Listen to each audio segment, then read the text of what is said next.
Hi, everybody. Welcome back. I am here today by my lonesome, and I'm going to be talking to you about uh, some passive systems for mechanical systems. So we're going to talk about shafts and couplings today. So this is going to be a short, fairly succinct description of what passive, like anything that doesn't lend mechanical advantage to a mechanical system, components are. So we're going to go into shafts. Shafts are mostly metallic, and they're what we use to transmit power. So the rotation on one end equals the rotation on the other end. It's not something that lends itself to a mechanical advantage, so it's just a rod, really, that spins. So it's used to transmit torque and rotation through a mechanical system. They often have special features machined into them in order to accommodate the other components, the mechanical advantage components, whether that be sheaves, bearings, what have you, on one side or the other. You'll also see things like keyways, which you see up there, the little slot that's cut out, that's a keyway, so that houses a little key that then engages and makes sure that whatever is spinning on that end spins with the shaft. So that's to lock whatever component into the same rotation as the shaft. You'll see splines, you'll see different diameters put in the ends of these for the different bearings and components that are going to be attached to them. The key thing with shafts is alignment, right? Aligning the shafts is very, very critical. You have to make sure that you have good power transmission, and the maximum efficiency is when they're perfectly aligned. Misalignment, that can cause vibration. It can cause catastrophic failure of machine components. Bearings can flat out melt. Bolts will wear out. Bolts will walk out. Lots of vibration, couplings breaking, et cetera, et cetera. It can be really bad if you don't have good misalignment. So we're going to spend a couple of minutes here talking about alignment. So there's several different types of misalignment. So you can have the lateral, which is parallel, and that's where the shafts are parallel, but they're offset from one another. You can have angular, and that's where one is askew to the other. And you can have axial, and that's where there's a distance difference between the shafts. Of these, lateral is something that can cause the most amount of damage. If you don't have both will cause a massive amount of damage. Lateral will cause damage regardless of what type of coupling you use, because couplings are what we use to transfer from one shaft to another shaft, say at the motor versus the pulley system. So you can't really have lateral. You've got to get them lined up. But angular, you can take up a little bit of with certain couplings, and we'll get into that when we're talking about couplings. Speaking of which, we're going to start talking about couplings. A coupling is a device that connects two shafts together.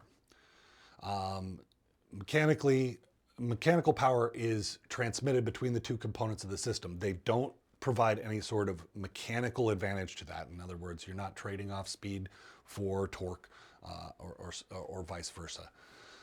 Essentially, what is happening here is you are just taking from one side to the other side and doing that. You will see these couplings, you'll see various different couplings on 3D printers that you've already used. You'll see them all over various different machines. So for instance, you're connecting a motor that has a little stubby shaft sticking out of it to a longer shaft that's in a gearbox, or a number of shafts for rollers in a conveyor, or what have you. There are two main categories of couplers, and those are rigid and flexible. And we'll talk a little bit about each of those. So rigid couplings, they're the most basic type of couplings. Essentially, they are firm, solid, and you have to have really good alignment, both for lateral and for angular misalignments. You need to have them aligned straight across perfectly in order to get them to work, because these are rigid. So you'll see a couple of examples of these, and you'll see up at the top there a geared version. And so that one, the gears on one race, you basically have an inner and an outer, and they both clamp around a shaft, and the torque is actually sent through that gearing interlocking between them. You'll see flange ones. That's the one at the bottom here. Those are essentially two bolted flanges. That's what we call a flange, is what we call that flat bit there. They're bolted together as flanges. Those, again, need to be perfectly aligned. Otherwise, you're going to get a wobble that's going to shear those bolts off. And then the sleeve type, obviously kind of the most simple that there is. You've got just a tube of metal, right, that has set screws or a keyway or both in it, so that it keeps both rotating at the same speed. So that's rigid, and because they're rigid, we can't have any misalignments. The next one, though, sorry, still have some more stuff to cover on rigid. So we use rigid couplings where it's really important to maintain precise alignment, where we don't want to have any give. And so basically it's used where the shaft of one machine supports the positions of the shaft of another machine. Because they require and are actually designed for applications where you have precise alignment, they do provide longer shaft seal life. And it reduces wear as a result of that, because you're not ever seeing any fluctuations in that system. So mechanical seals, bearing seals, etc. And they're also the most efficient. All forces are transferred. Flexible couplings come in a variety of different ones.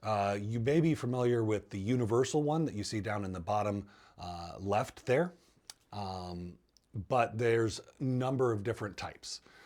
There's the Oldham, the Star, the jaw coupling, the Star jaw coupling one that you see up in the top right.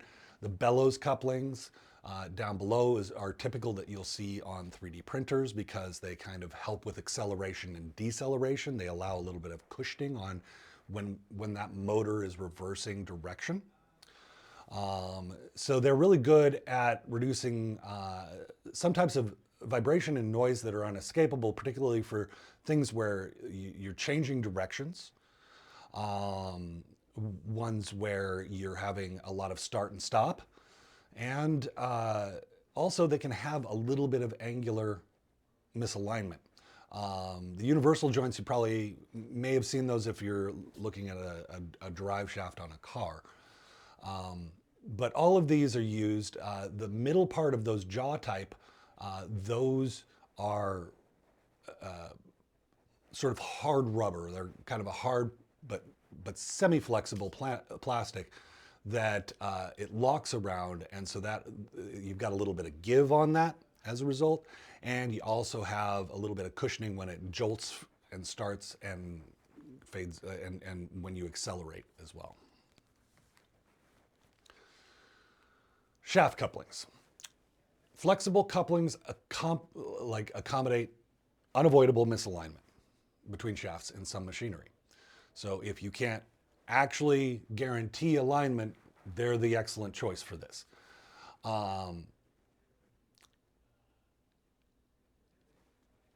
Sometimes things like thermal expansion, sometimes various rigidity issues with a machine, within a machine, will cause these misalignments to happen, and they will allow for that. And it's the starting and stopping. as we were talking about. Like the they'll seek the electrical center. They'll like motors and generators will seek the electrical center, and that can cause shaft misalignment. There's plenty of different reasons why you would go for these, but you go for what is required by the system, and that's the really big takeaway here. You go for rigid when you need to have it be perfectly aligned, where you cannot allow that sort of splop, and when you want to transfer all of the energy to it.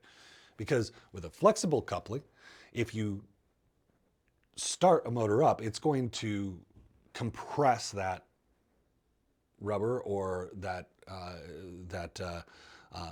bellows within that, and it will absorb some of the shock of the initial movement. So anytime you're starting a motor, stopping a motor, or reversing directions, flexible couplings add some cushioning to that, but they also add a little bit of slop around those motions. So it's an important thing to kind of take into account as you're dealing with a machine.